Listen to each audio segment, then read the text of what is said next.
नमस्कार। आज हमारे साथ हैं कानपुर के जाने माने शिक्षाविद अजय शुक्ला जी, जो लगभग 38 साल से यहाँ पर मैथ्स की कोचिंग दे रहे हैं अलग अलग संस्थाओं पे और स्वयं की संस्थाओं पे। अभी अभी जब मैं आया तो आप संध्या वंदन कर रहे थे, तो प्रश्न मैं यहीं से आपसे प्रारंभ करूँगा कि आप मैथ्स के इतने जाने माने अध्यापक हैं, इतना लंबा अनुभव है, फिर भी आप प्रातः सायंकाल की संध्या क्या करते हैं, और करते हैं तो इससे क्या लाभ मिलता, क्या फील करते हैं आप?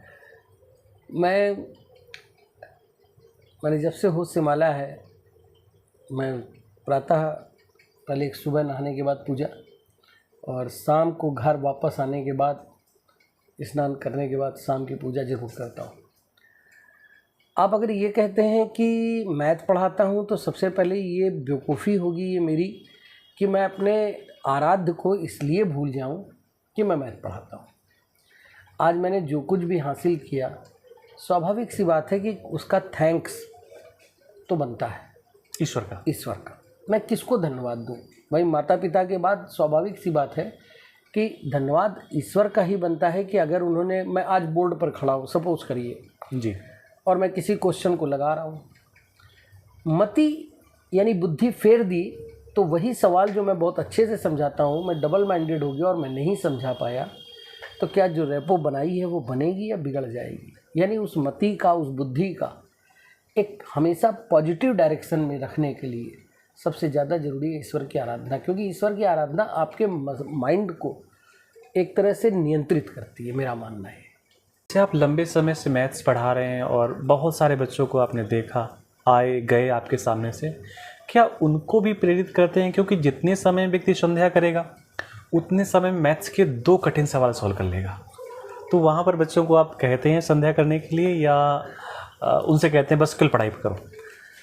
देखिए, मेरे एक मित्र हैं, उन्होंने मुझसे एक बहुत अच्छी बात कही थी। मैंने एक बार, मैं मेडिटेशन भी सुबह करता हूँ पर इस समय कम कर पा रहा हूँ जी।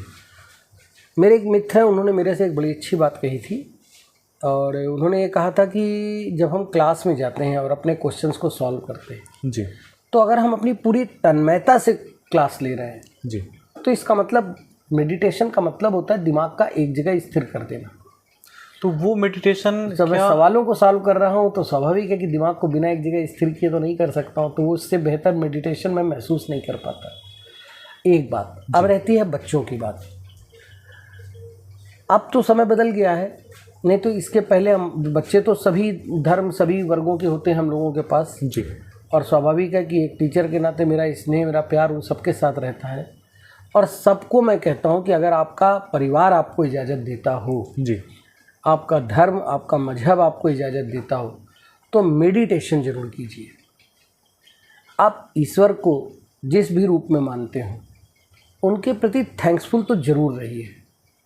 आप 2 मिनट का समय निकालिए, 5 मिनट का समय निकालिए, लेकिन थैंक्सफुल रहिए। तो मेरा उसका, मैं अपने तमाम ऐसे स्टूडेंट्स को जानता हूँ जो IIT सेलेक्ट हुए और आज भी उनकी दिनचर्या बड़ी बड़ी कंपनियों में है, लेकिन उनकी दिनचर्या में संध्या वंदन या पूजा जरूर शामिल है। मेडिटेशन के आजकल बड़े बड़े कोर्स हो रहे हैं, तो मैं आप ही से पूछ लेता हूँ कि आप कैसे मेडिटेशन करते हैं, क्योंकि आजकल तो लंबे लंबे कोर्स हो रहे हैं। मैं आपको एक राजस्थान घटना बताता हूँ, क्योंकि कथाओं पे अक्सर चर्चा हो रही होती है।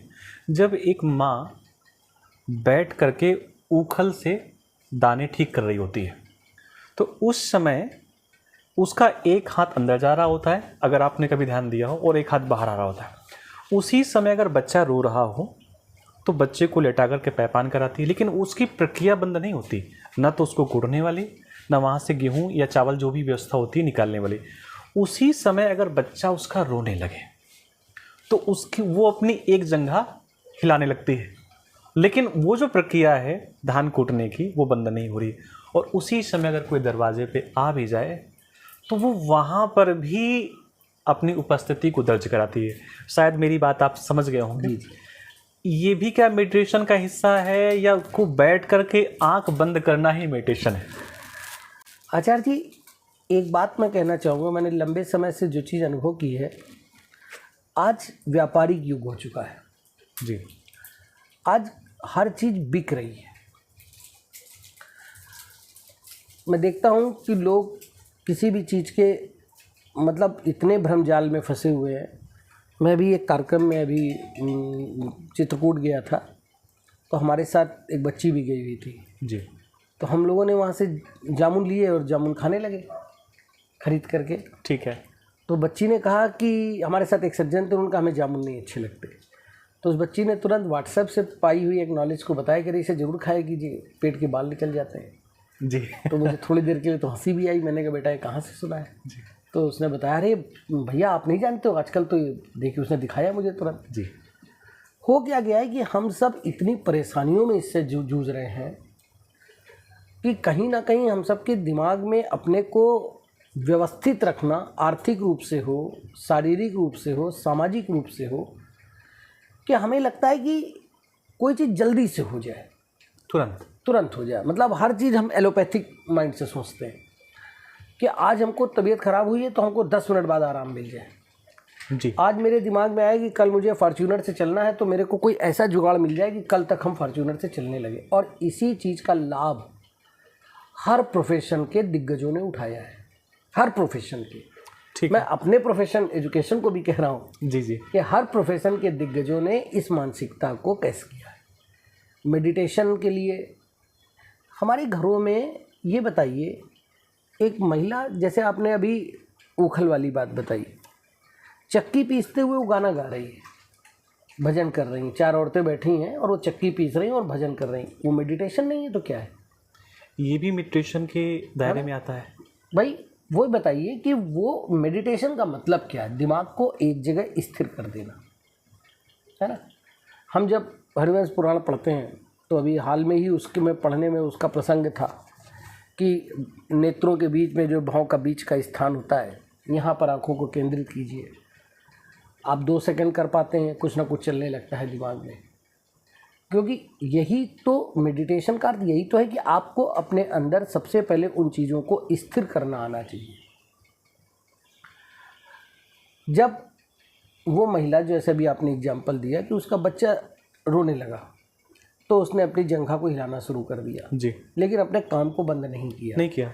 ये मेडिटेशन है। यानी उसको पता है कि मेरी स्थिरता इस समय उस काम पे है, उस उखल पे है। हम जिस चीज़ को आपने कहा, जैसे व्यापारिक पद्धति वाली बात कही, तो उस पर क्या है कि छोटी सी चीज़ को मैंने कहा कि ठीक है, कल से हम लोग एक काम करेंगे, ओम करना सिखाएंगे। जी, मैं वही कह रहा था आपसे। यार ये बताओ, ओम कौन नहीं कर पाता है? आप अगर श्वास को लंबी खींचते हैं और धीरे धीरे छोड़ते हैं तो थोड़ी देर बाद आपको खुद ही अनुभव होता है कि आपके पेट के नीचे का हिस्सा जो है वो नीचे हो रहा है, यानी सांस नीचे जा रही है। बिल्कुल जा रही है जी। अब इसी चीज़ को अजय शुक्ला करेंगे तो बेचने लगेंगे तो व्यापारिक हो जाएगा तो उसमें लोग कहेंगे अरे यार बड़ा अच्छा कराते हैं। बस इतना सा अंतर है। मैं आपको बताऊं कि मतलब मेरे जो कलीग्स हैं मैं उनको भी प्रेरित करता हूं कि ओम जरूर किया करो, प्रातःकाल जरूर किया करो।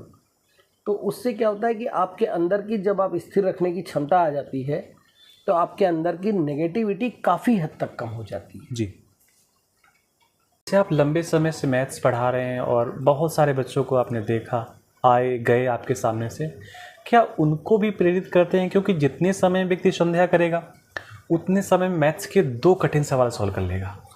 तो वहाँ पर बच्चों को आप कहते हैं संध्या करने के लिए, या उनसे कहते हैं बस कल पढ़ाई करो? मेरे एक मित्र हैं, उन्होंने मेरे से एक बड़ी अच्छी बात कही थी और उन्होंने ये कहा था कि जब हम क्लास में जाते हैं और अपने क्वेश्चंस को सॉल्व करते हैं जी, तो अगर हम अपनी पूरी तन्मयता से क्लास ले रहे हैं जी, तो इसका मतलब, मेडिटेशन का मतलब होता है दिमाग का एक जगह स्थिर कर देना। तो वो मेडिटेशन, जब मैं सवालों को सॉल्व कर रहा हूँ तो स्वाभाविक है कि दिमाग को बिना एक जगह स्थिर किए तो नहीं कर सकता हूँ, तो वो उससे बेहतर मेडिटेशन मैं महसूस नहीं कर पाता। एक बात। अब रहती है बच्चों की बात। अब तो समय बदल गया है, नहीं तो इसके पहले हम बच्चे तो सभी धर्म, सभी वर्गों के होते हैं हम लोगों के पास जी, और स्वाभाविक है कि एक टीचर के नाते मेरा स्नेह, मेरा प्यार उन सबके साथ रहता है। और सबको मैं कहता हूँ कि अगर आपका परिवार आपको इजाज़त देता हो, जी, आपका धर्म, आपका मजहब आपको इजाज़त देता हो, तो मेडिटेशन ज़रूर कीजिए। आप ईश्वर को जिस भी रूप में मानते हो उनके प्रति थैंक्सफुल तो ज़रूर रहिए। आप 2 मिनट का समय निकालिए, 5 मिनट का समय निकालिए, लेकिन थैंक्सफुल रहिए। तो मेरा उसका, मैं अपने तमाम ऐसे स्टूडेंट्स को जानता हूँ जो IIT सेलेक्ट हुए और आज भी उनकी दिनचर्या बड़ी बड़ी कंपनियों में है, लेकिन उनकी दिनचर्या में संध्या वंदन या पूजा जरूर शामिल है। अभी आप मेडिटेशन में चर्चा कर रहे थे, यहाँ पर आप बात कर रहे हैं कि 5 मिनट अपने दिमाग को स्थिर रखना मेडिटेशन है। और जब हम मोबाइल में रील्स या चित्र देखना शुरू करते हैं तो 5 मिनट में 300 सेकंड होते हैं और 300 सेकंड में कम से कम हम 50 चित्र देख लेते हैं। और ये प्रक्रिया कई बार हम लोग प्रातःकाल करते हैं और मेडिटेशन भी प्रातःकाल होता है। अगर हम ये जो प्रक्रिया कर रहे हैं इसका आगे आने वाले जीवन में क्या नकारात्मक प्रभाव होगा, क्योंकि ये मेडिटेशन को कहीं ना कहीं तो ब्रेक कर रहा है।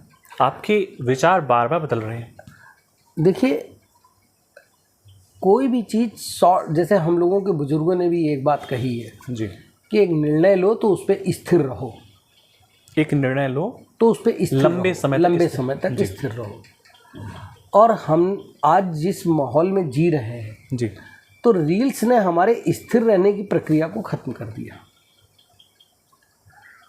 मैं क्लास में होता हूँ, स्वाभाविक है कि बच्चे हैं, 16-17 साल की एज के बच्चे होते हैं और बच्चे अपनी समस्याओं को भी हम लोगों तक लेके आते हैं। एक टीचर होने का सबसे अच्छा फ़ायदा ये होता है कि आप समाज के हर वर्ग से जुड़े होते हैं।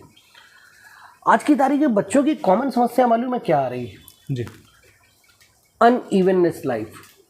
कोई बच्चा आता है कहता है सर भूख नहीं लग रही, दूसरा बच्चा आता है कहता है सर अजीब समस्या, अभी खाना खाए तो 1 घंटे बाद फिर भूख लगाती है।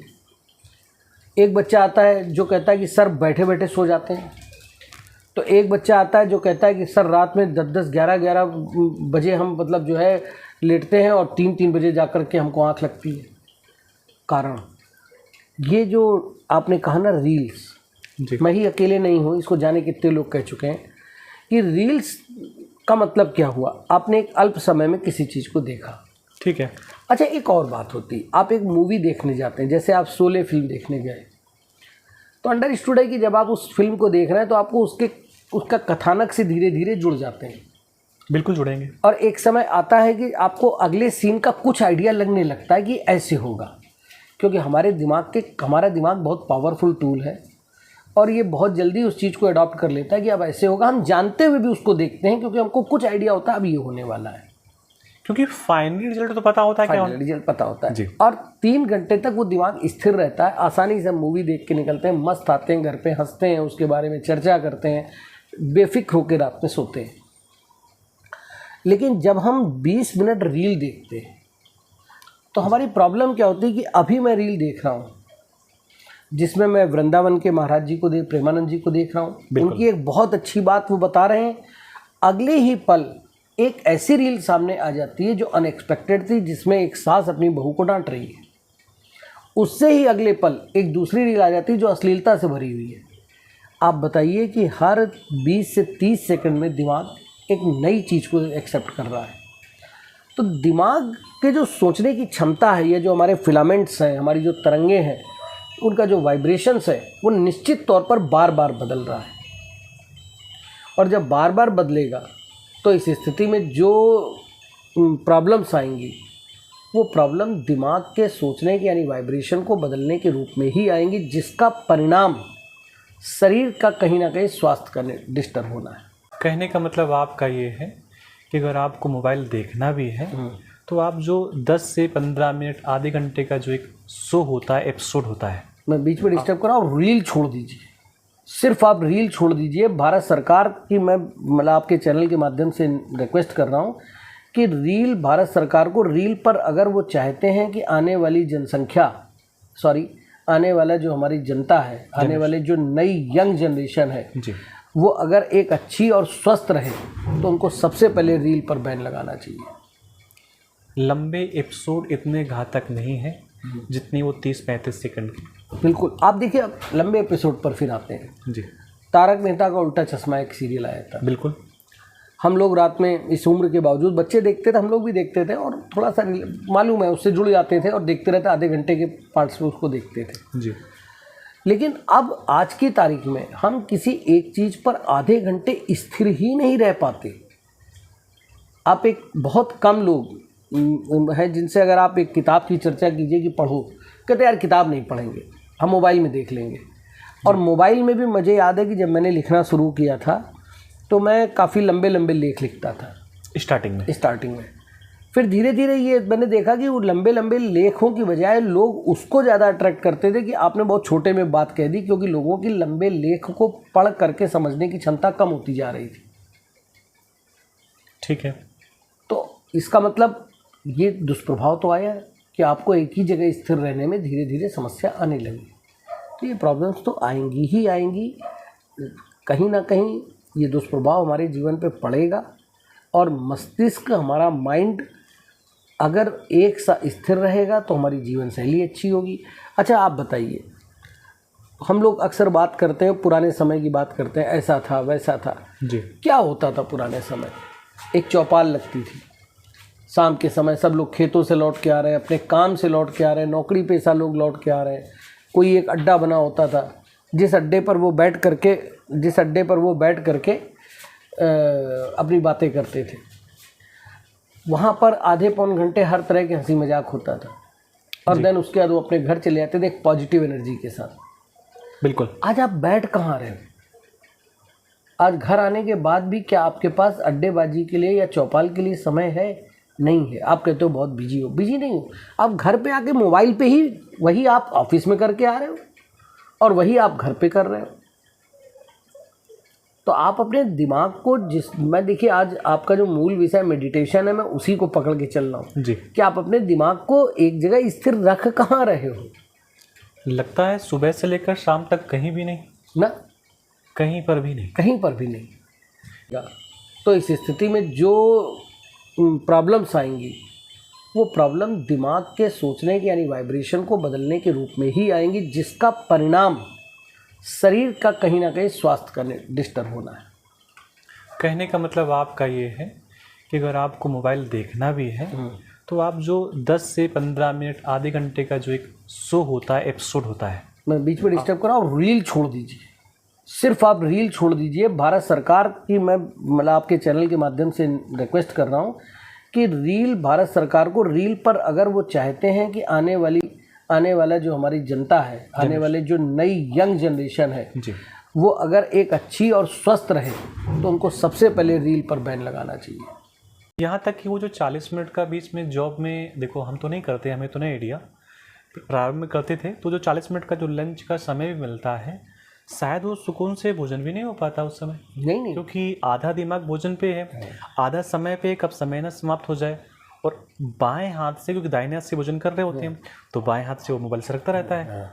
तो वो भी जो 40 मिनट का जो ब्रेक मिलता था, हमें नहीं लगता कि अब उसका लोग लाभ उठा पा रहे हैं। नहीं, हम अपनी संस्था में हम लोगों ने एक अच्छा काम किया है कि हम कुछ लोग हैं, 3-4 लोग जो साथ में खाना खाते हैं, हम लोगों ने खाने के टाइम मोबाइल को अवॉइड कर दिया।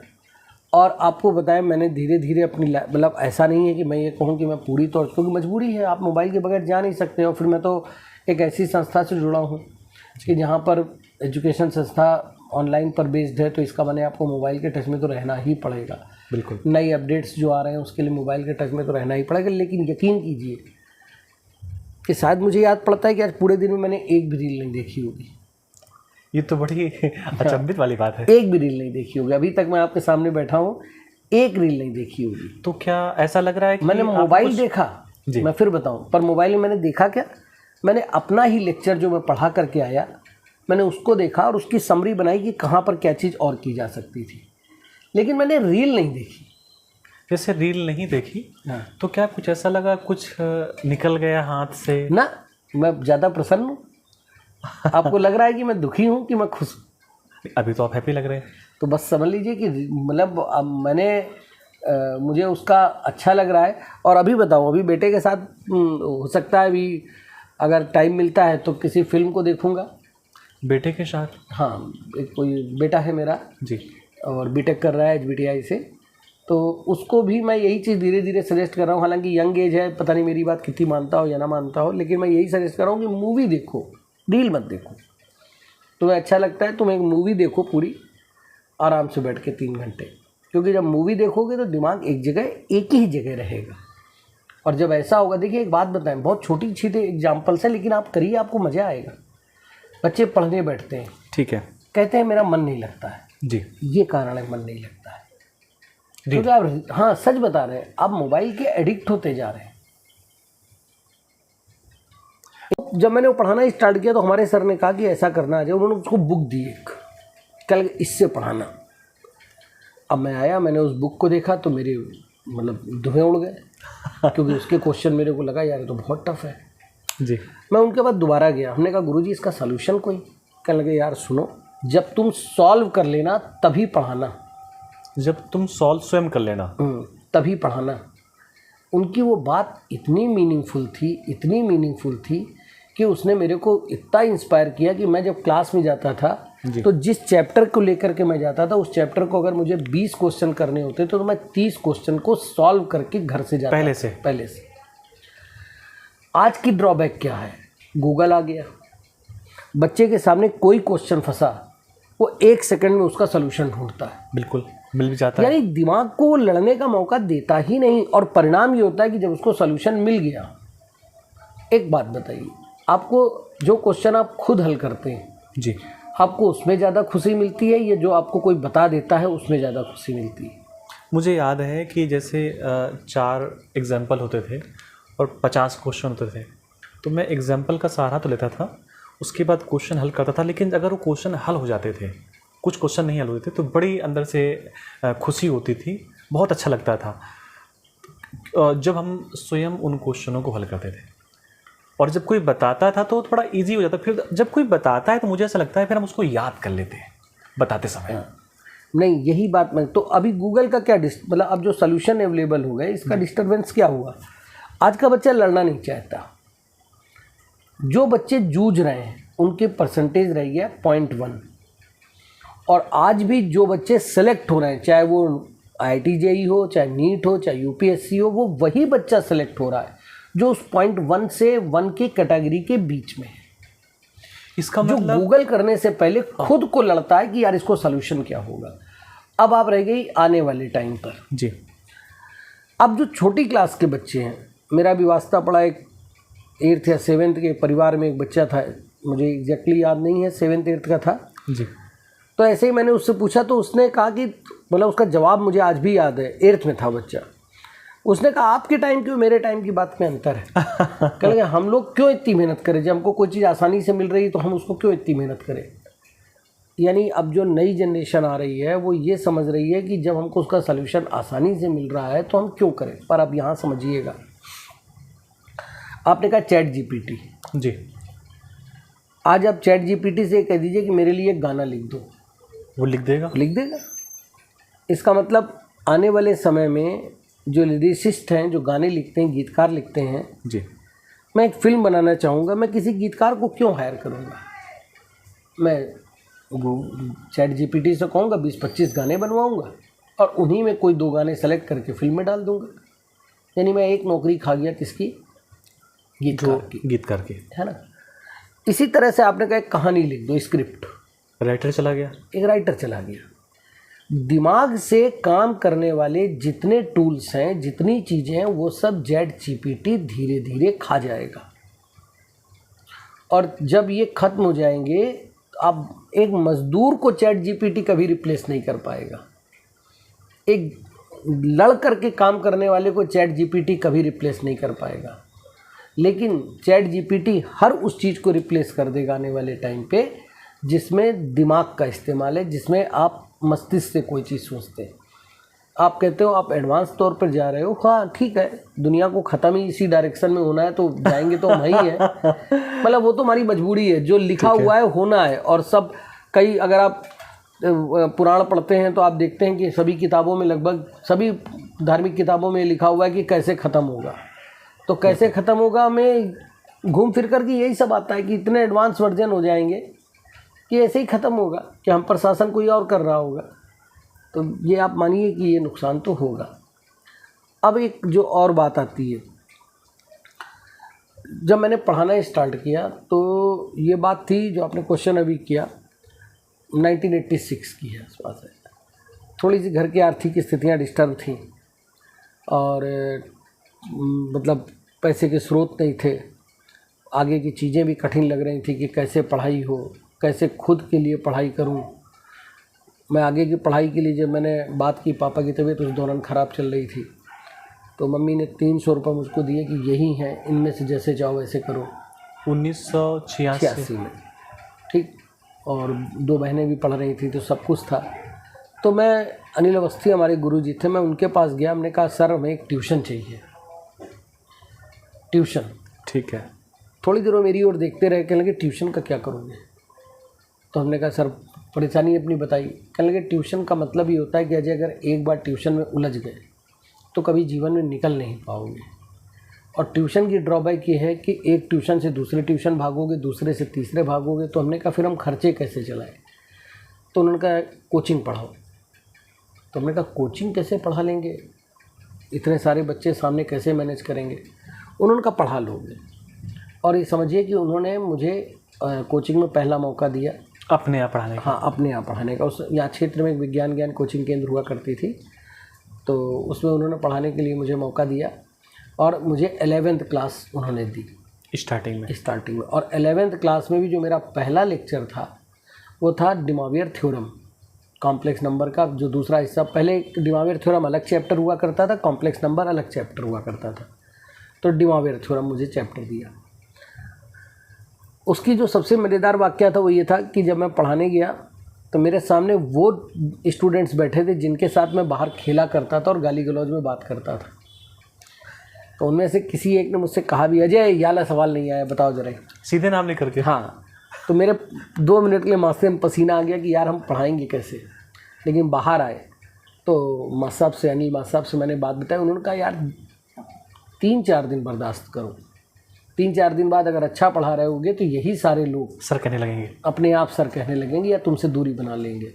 और उनका आशीर्वाद था कि जैसा उन्होंने कहा था सब वैसे ही होता गया। दूसरा एक और वाक़या याद है, जब मैं पढ़ाते हुए 1 साल बीत गया था तो एक मैथमेटिक्स का क्वेश्चन उस साल आया था, हार्मोनिकल प्रोग्रेशन का था कि ABCD जो है वो अगर हार्मोनिकल प्रोग्रेशन में हो तो AB + BC + CD = 3AD proof करना था। उसी साल वो JEE में आया था क्वेश्चन, फर्स्ट टाइम। हाँ। और वो किताब में आ गया, एक बच्चा लेके आ गया उसको कि ये बताइए कैसे होगा।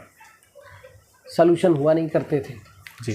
तो मैं मतलब उसको मैंने जो था, जब मुझको दिखा कि हमने यार ये तो मैं कर नहीं पाऊँगा, तो मैं सबसे पहले मास्टर साहब के पास, अनिल अवस्थी के पास ही गया। हमने कहा मास्टर साहब ये सवाल कैसे होगा। वो बिजी थे, उन्होंने मेरे सामने कुछ किताबें रखी कि देखो इनमें से देख लो, कहीं ना कहीं सलूशन होगा। सलूशन मिला नहीं। मैंने उनसे फिर कहा, सुबह 6 बजे बैच था और अब ये बज रहा था शाम का 8 या 9।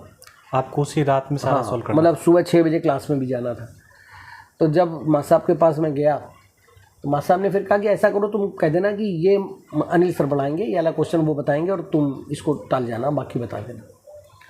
कोई बात नहीं, माइंड रिलैक्स होकर के हम घर आए तो मेरी मम्मी ने पूछा कि क्या मम्मी हमेशा इंटरेस्ट लेती थी कि क्या पढ़ाया कैसे पढ़ाया। तो उन्होंने पूछा क्या हुआ, उसका रिजल्ट आ गया क्वेश्चन। तो हमने कहा नहीं ऐसा हुआ है, मास्टर साहब ने कहा है कि वो खुद बताएंगे। माता जी ने हमारी तुरंत कहा तुम पढ़ाना छोड़ दो। हाँ। कह लगे अगर तुम आज उन पर डिपेंड हो गए तो कल फिर दूसरा सवाल आएगा उस पर फिर उन पर डिपेंड होगे, परसों तीसरा आएगा उसमें फिर डिपेंड होगे, और जब डिपेंड होगे तो फिर एक समय आएगा कि तुम केवल 2-4 सवाल के टीचर रह जाओगे और उससे ऊपर नहीं सोच पाओगे। मम्मी की बात लगी मेरे को, मैं उसको लगाने बैठा। उसी समय 8 बजे। हाँ, 1 बजे के आसपास वो क्वेश्चन सॉल्व हुआ रात में। 8 से 8 बजे से मतलब तो 3 घंटे और मान लीजिए कि इधर घर में सब कुछ हुआ, बातचीत हुई। मतलब ये मान के 9 साढ़े 9 बजे मैं बैठा, तमाम सोच रहा ऐसे करूँ करते करते लगभग 1 बजे के आसपास सॉल्व हुआ और मैंने लगभग पूरे घर को जगा दिया, सॉल्व हो गया। मैंने सॉल्व कर लिया। हाँ। अब जो सुबह क्लास में जाते टाइम कॉन्फिडेंस था कई गुना बढ़ा हुआ, वो अल्टीमेट था। वो ये था कि अरे पहले यही बताऊंगा, क्यों, क्योंकि दम आ चुकी थी। तो आज यही बात मैं अपने बच्चों से भी कहता हूँ कि जब आप खुद सॉल्व करते हो तो वो जो दम आ जाती है उस दम का कोई हल नहीं। तो वो आपको सीखना होगा, और जो नई पीढ़ी धीरे धीरे खोती जा रही है, एफर्ट करना। 40 साल में कितना परिवर्तन आया शिक्षा में, और आगे क्या देख रहे हैं आप? क्या आपकी आवश्यकता पड़ेगी बच्चों को, या सब हवा में ही चलता रहेगा? ये इसका जवाब देना तो बहुत कठिन है, क्योंकि क्या पता कि कल मेरे पढ़ाने के को कॉपी कर लिया जाए, क्योंकि चैट जीपीटी तो कुछ भी कर सकता है। एआई तो ऐसी स्थिति में है कि वो कुछ भी कर सकता है, तो मेरे कॉपी करके मेरे ही लेक्चर के आधार पर वो कह दे कि ये पढ़ाएंगे। तो ये मैं नहीं बता सकता कि कल क्या होगा। ये एक कठिन क्वेश्चन है आपका, जिसका मुझे आंसर अभी तुरंत मेरे दिमाग में नहीं आ रहा। पर एक बात जो आपने कही कि 40 साल का परिवर्तन, जी 40 साल का परिवर्तन, तो ये मान के चलिए ये आ चुका है कि आज जो स्टूडेंट पहले मतलब पढ़ने के साथ साथ अपने आप को, या समझिए कि लड़ते थे, चीज़ों को सीखते थे और उनको परफॉर्म करने की एक ताकत या क्षमता आ जाती थी। आज स्थिति ये है कि बच्चा, एक और बीच में अपनी ही बात को ख़त्म करके कुछ और कह रहा हूँ। जैसे आप खुद बीटेक हैं, है ना?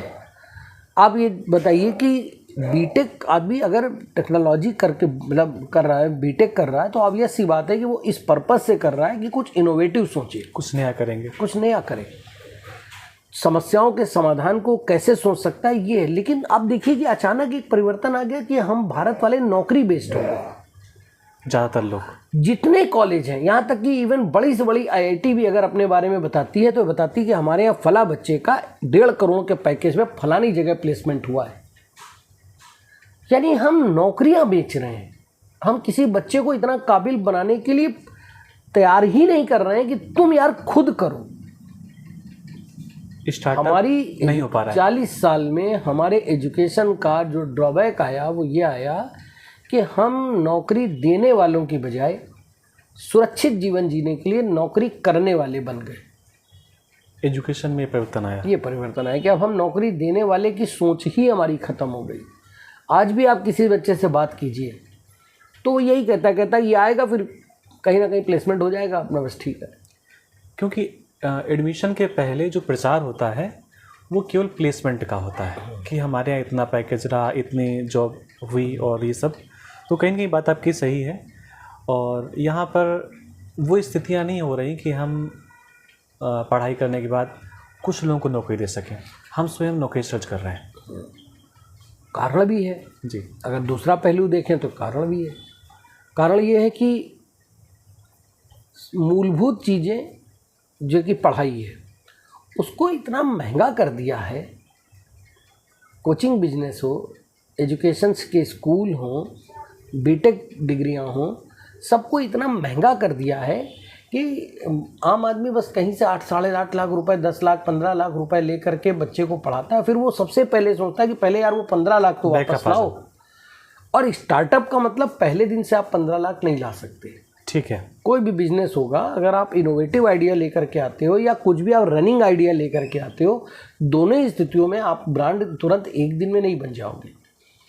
ब्रांड बनने में मिनिमम 1000 दिन का समय लगता है। जैसे इसी में मैं टोकना चाहता हूँ, जैसे कोई व्यक्ति कुछ भी करना चाहता है तो उसे क्या 3 साल का समय अपने आप को देना चाहिए ईमानदारी के 3 साल अगर वो ईमानदारी से दे लेगा और दिन रात उसी के लिए जिएगा तो आप गारंटी मानिए कि वो आगे बढ़ जाएगा।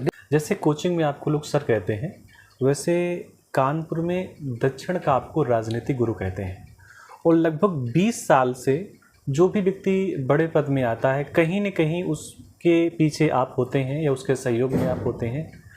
और जब इतना बड़ा राजनीतिक पद है आपके पास या इतने बड़े राजनेता आप देते हैं, तो फिर आप कोचिंग पढ़ाते हैं, क्या वहाँ से कोई लाभ नहीं मिलता? राजनीति ये समझ लीजिए कि थोड़ा सा, चाहे उसको डीएनए में कह लीजिए कि हमारे बाबा स्वतंत्रता संग्राम सेनानी, स्वतंत्रता संग्राम के समय में काफ़ी सक्रिय थे जी। उनसे वो डीएनए मतलब पिताजी में ट्रांसफ़र हुआ। पिताजी भी ठीक ठाक पॉलिटिकल संपर्कों में रहे और उनसे वो मुझ में ट्रांसफ़र हुआ।